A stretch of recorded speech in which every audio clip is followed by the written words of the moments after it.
Good Sunday morning, everyone. Taking a live look out over Denver. The afternoon yesterday was actually really nice. It was really nice. Then that rain moved in. But, you know. I just saw the clouds turning as I was driving home from grabbing food, and I was like, this is perfect. I'm just about to go home and sit on the couch and relax. Yeah, I did take a nap. Guess what? So did I. I love it. Yeah, it was perfect napping weather. And yesterday was great because we got the best of both worlds. We got some sunshine and dry air in the morning, some more comfortable conditions, and then, of course, Mother Nature turned on the spigot, and we got a decent amount of rain yesterday. Now, let's do it all again today. Let's take a look at the radar as we have some more showers coming through the mountains, even producing a little bit of snowfall in the upper elevations near Vail along the I-70 corridor. Roads will be slick once again, especially in those upper elevations, so make sure to take your time.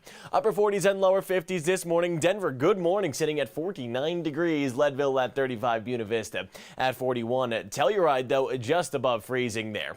Our high temperature for today, much like yesterday, in the upper 60s and lower 70s. Actually, today's just going to be almost a carbon copy of what we were dealing with yesterday, with afternoon showers and storms on the way. If you're looking to get some dry time this morning, it's a great time for it. Overnight low temperatures are set to drop right back down into the upper 40s and lower 50s with some isolated showers and storms on the way.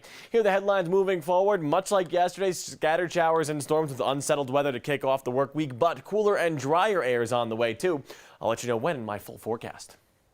Greg, thank you so much. We're following breaking news right now out of Boulder, where officers were involved in a shooting on University Hill. This was in the 1200 block of Pennsylvania Avenue, not far from Broadway. And if you're taking a look at this map right here, there are several fraternity and sorority houses near there, as well as restaurants nearby. Boulder police told us that there was an exchange of gunfire, but both the suspect and the officer are okay at this time. Not too much longer after that, Boulder police say they responded to another incident just a couple of blocks away. This one was a felony menacing incident with a gun in the 1100 block of University Avenue. They say at least 2 people are in custody, and at this time we are told this is a very active investigation. They are asking anyone with any information to call dispatch. That number 303-441-3333. Once again, that number 303-441-3333. We are expecting Boulder police to hold a press conference within the next hour or so. We're going to try to get any new information to you all throughout this newscast this morning. Denver police have also said they arrested a 17-year-old boy in the murder of a 14-year-old boy outside a rec center. Josiah Aragon, who went by JoJo, was killed on August 8th. Police say Aragon and the suspect not only knew each other, but they actually went to school together. And police say all summer the two had been talking about a gun. One of them was going to sell it, the other was going to buy it. We asked who was buying and who was selling. However, police did not want to clarify. Investigators say the two met on August 8th in a park behind the Southwest Recreation Center, and at some point during that meeting, the 17-year-old robbed and killed Aragon. Denver Police Commander Matt Clark said that they are still looking into the possibility that other people were involved, but at this point, he says there is no evidence that can support that.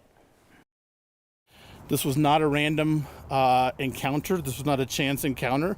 It was a planned meeting that ended tragically. The 17-year-old suspect is currently being held on a number of charges that include first-degree murder. Several people in the neighborhood came to listen to police announce this arrest just yesterday. Those in attendance say they hope to see more programs that focus on youth violence prevention.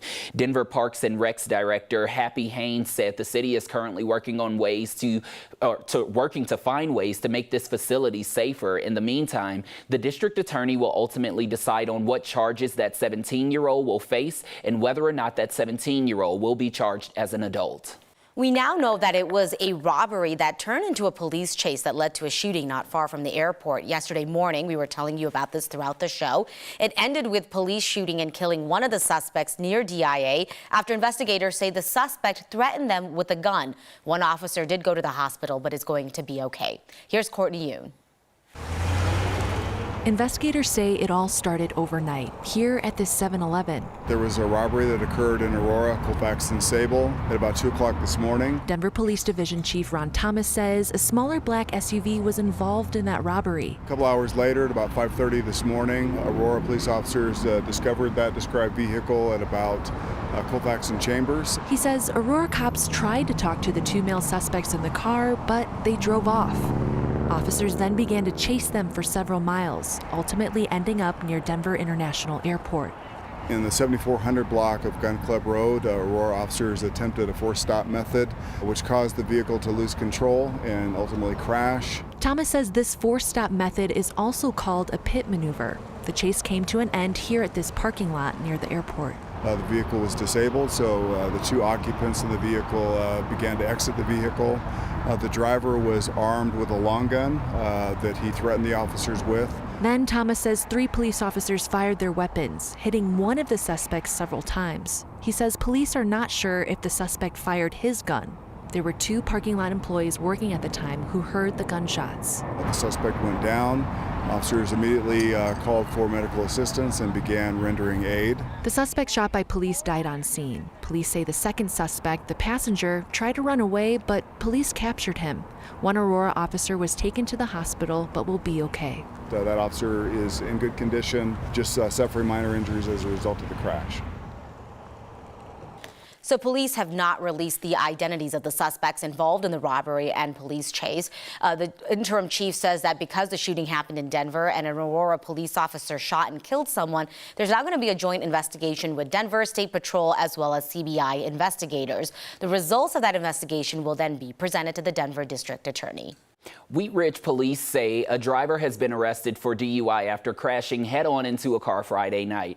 It happened around 11:30. Police say a drunk driver was leaving a bar, hit a parked car, and kept driving on West 26th Avenue. They then crossed the center line and hit another car head-on. This is one that's in the picture right here that you can see. The driver of this car is hurt, but is expected to be okay.